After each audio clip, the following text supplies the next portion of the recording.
उत्कलमणि पंडित गोपबंधु दासकर श्राद्धवार्षिकी विधानसभा परिसर में पालित ओडिशार महान स्वाधीनता संग्रामी समाजसेवी तथा उत्कलमणि पंडित गोपबंधु दासकर 98तम पुण्यतिथि पालित हो जाइछि। ए अवसर में मुख्यमंत्री उपमुख्यमंत्री प्रभाते परिड़ा कनकवर्धन सिंहदेव बाचस्पति सुरम पाढ़ी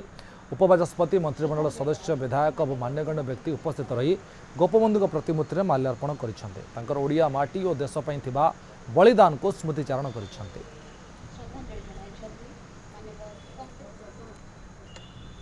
এই অবসরে আজি তাঙ্কর जो ओडिशा पाई एवं ओडिशार लोकंकर पाई ओडियांकर अस्मिता पाई जेभली भाव से